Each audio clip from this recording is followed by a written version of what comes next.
It was the coldest night of winter when Caleb Thorne found 3 children huddled at his gate, their small bodies soaked to the bone and their faces streaked with dirt and fear. The wind howled through the empty fields around his ranch, biting at his skin as he stepped out into the dark, lantern in hand. The storm had come without warning, and by the time Caleb heard the cries, the sky had turned an angry shade of black, the storm tearing across his property with a ferocity he hadn't seen in years. Caleb hadn't spoken to another human being in 6 months. His ranch sat 15 miles from the nearest town, surrounded by nothing but rolling hills and the kind of silence that made a man forget his own voice. He preferred it that way. People meant complications. People meant pain. His past was full of loss. Loss he had buried deep inside, just as he buried the memories of his wife and son. People came and went. But grief? Grief stayed. The children's cries reached him through the storm, cutting through the wind and rain like a beacon in the night. Caleb moved toward the front gate, the mud sucking at his boots as he walked. Each step was a reminder that his isolation was about to be shattered. When he reached the gate, the sight before him made his heart stutter. There, huddled against the wooden fence, were 3 small figures. The oldest girl, no older than 8, was clutching 2 younger children to her chest, both of them shivering violently. The girl's dress was torn, muddy from the wet ground. The boy beside her couldn't have been more than 6, his lips turning blue from the cold. But it was the smallest one, a tiny girl with matted blonde hair that made Caleb's blood run cold. She wasn't moving at all. For a long moment, Caleb stood frozen, lantern shaking in his hand. The walls he had built around his heart over the years began to crack. These children, these helpless little souls, represented everything he had lost. The family he'd never be again. The father he'd never get the chance to be. The oldest girl looked up at him, her eyes wide with desperation. She didn't speak, but her expression said it all. Help us. Thunder cracked overhead, and Caleb felt something inside him shift. This was no longer about keeping his distance, about maintaining his solitude. He couldn't leave them out here. Not in this storm. Not with the smallest one lying still, her life hanging in the balance. Without a second thought, Caleb opened the gate and knelt down in front of them. The girl pulled the younger children closer, instinctively protecting them, even from Caleb, their potential rescuer. Caleb couldn't help but respect the girl's bravery. She'd learned early not to trust adults. But as Caleb reached for the unconscious little girl, he had no idea that in just 48 hours, this same child would look him in the eyes and say one word, that would change everything he thought he knew about family, loss, and what it meant to be a father. Inside his cabin, Caleb laid the unconscious girl on the couch, while the other 2 children stood by the fireplace, dripping water onto his wooden floors. The oldest girl never took her eyes off him, ready to grab her siblings and run if he made one wrong move. Caleb could see the protective instinct in her, the burden of caring for these children far too young. It was the same burden he used to carry, but that was before the death of his own family. The little girl, Lily, couldn't be more than 4 years old. Her breathing was shallow, but steady. Caleb wrapped her in every blanket he could find, but her body remained cold to the touch, a sign of hypothermia. She needed medical attention.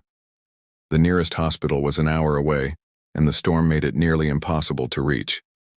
The boy, Sam, spoke first, his voice barely a whisper. "Is Lily going to die?" Caleb looked at the boy, his eyes dark with sorrow that no child should know. Caleb's own heart ached as he tried to hold on to his composure.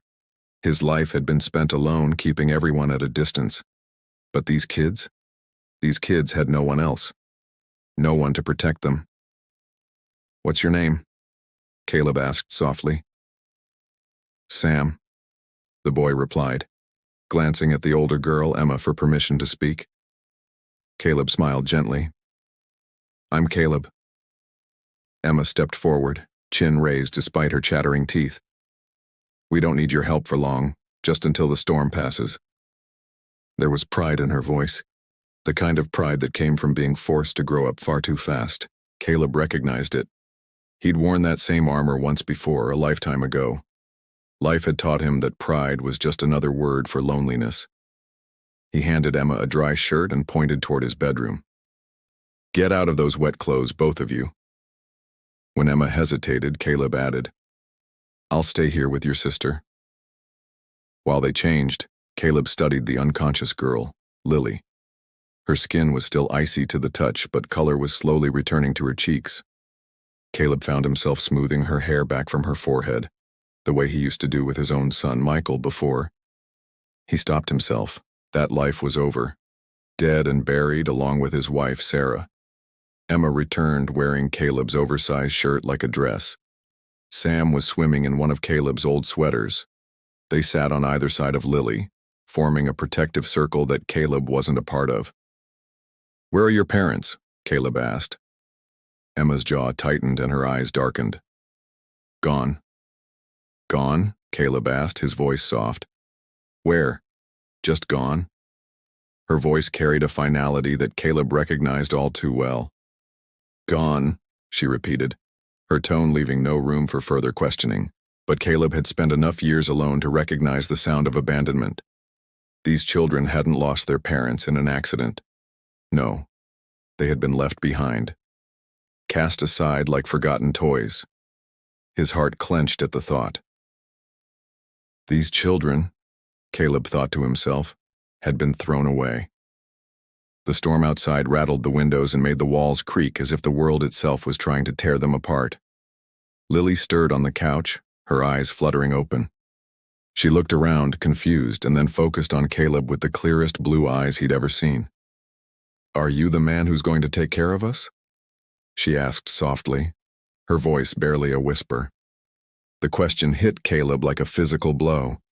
He hadn't been a father in so long, and hearing those words, those simple, innocent words, shattered the walls he had built around his heart. Emma quickly pulled Lily closer. "Don't say things like that, Lily. We take care of ourselves." But the damage was done. Caleb stared at this tiny girl, who spoke of being taken care of like it was some distant fairy tale, and felt something dangerous stir in his chest. Something that felt suspiciously like hope, and that's when he heard it, the sound that would change everything. Vehicles approaching through the storm, their headlights cutting through the darkness, heading straight for his gate. Caleb moved to the window and peered through the rain-streaked glass. 2 sheriff's vehicles were pulling up to his gate, their red and blue lights painting the storm in harsh colors. Behind him, Emma grabbed Sam and Lily, pulling them toward the back of the cabin. "We have to go," she whispered urgently. "They found us." Caleb turned around, his heart racing. The terror in Emma's eyes was real, primal. These children weren't just abandoned. They were running from something, or someone. The pounding on the door grew louder, more insistent. Caleb's mind raced as he turned away from the window. Emma's eyes were wide with fear, her small body trembling as she held Lily in her arms. Sam, too, had his face pressed against the window, trying to see who was coming. Caleb moved toward them, his heart pounding with the weight of the decision he knew he had to make.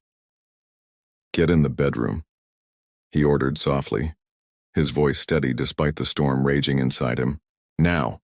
All 3 of you get under the bed and don't make a sound no matter what happens." Emma nodded quickly, her protective instincts taking over as she grabbed Sam and helped him under the bed with Lily. Caleb didn't waste another second. He turned back toward the front door, his hand instinctively resting on the handle of his Colt. He hadn't been a man who enjoyed confrontation in years, but these children, they were his responsibility now. Outside, the rain continued to pour, and the wind howled like a pack of wolves. But nothing was louder than the pounding on his door. The storm seemed to have no mercy, and neither did the people outside.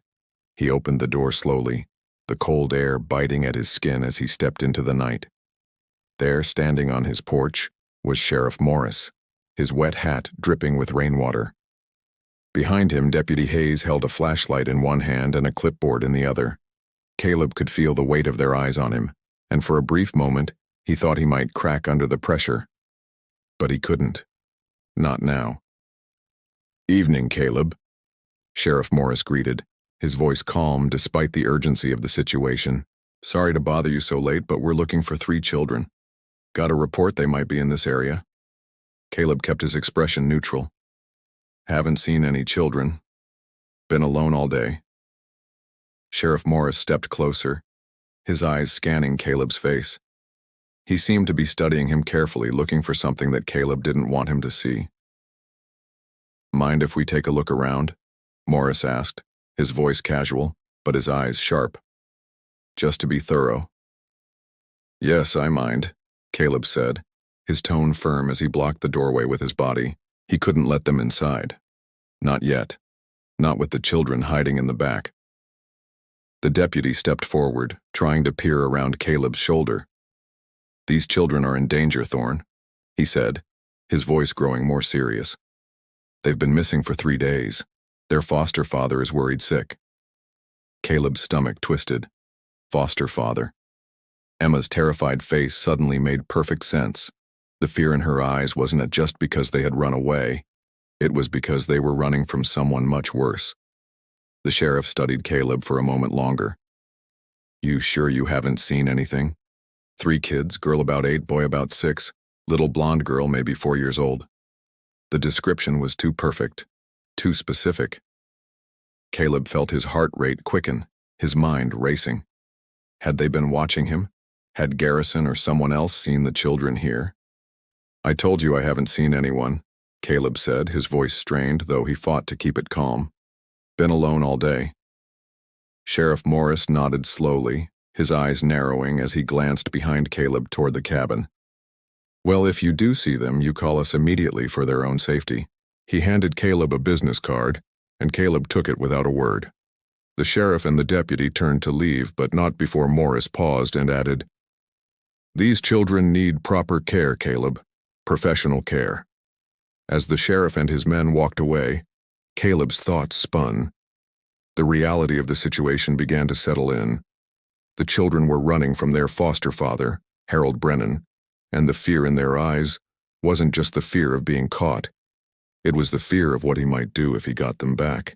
He had to protect them, but from what? And how far was he willing to go? Inside the cabin, the storm continued to howl outside, but the children were quiet now, still hiding beneath the bed. Caleb's hand gripped the gun in his holster as he walked back to the living room, his mind racing with possibilities. The children's story was unraveling in his mind like a thread, each piece revealing more about their past, their pain, and the man who had tried to erase their existence. He sat down at the table, staring at the business card in his hand. Sheriff Morris had said he was doing the right thing. But Caleb didn't trust the system. He had learned that the hard way. In this town, the system worked for the powerful and the rich, people like Harold Brennan and Marcus Garrison. They had the resources to make everything disappear. But Caleb knew something the sheriff didn't. He knew the children weren't just in danger from a broken system. They were in danger from someone far more dangerous, a man who had already proven he would do anything to get what he wanted. And if he found the children here, there was no telling what he might do. Caleb's thoughts were interrupted by the sound of small footsteps. Emma emerged from the hallway, her face pale but determined. She walked slowly toward him, her eyes filled with something he hadn't seen in a long time. Fear, yes, but also courage. It was the same courage that had kept her going through the worst of things, the same courage she had used to protect her younger siblings. Papa, she said quietly, her voice strong despite the fear in her eyes. Thank you. Caleb's heart twisted. You don't have to thank me, Emma, he said, standing up and walking over to her. You're safe here. As long as I'm alive, I'll make sure you stay safe. She nodded, but there was something in her eyes, something that told Caleb this wasn't over. They weren't just running from Harold Brennan. They were running from a nightmare that Caleb didn't fully understand. And the storm wasn't the only danger they had to fear. I don't want to go back to him, Papa, Emma whispered, her voice trembling with emotion. I won't let him take us back. Caleb's heart ached as he looked at her, her small hands trembling with fear. He had promised to protect her, to protect them all. But now, standing in the face of real danger, he had to make a choice. And that choice would determine everything.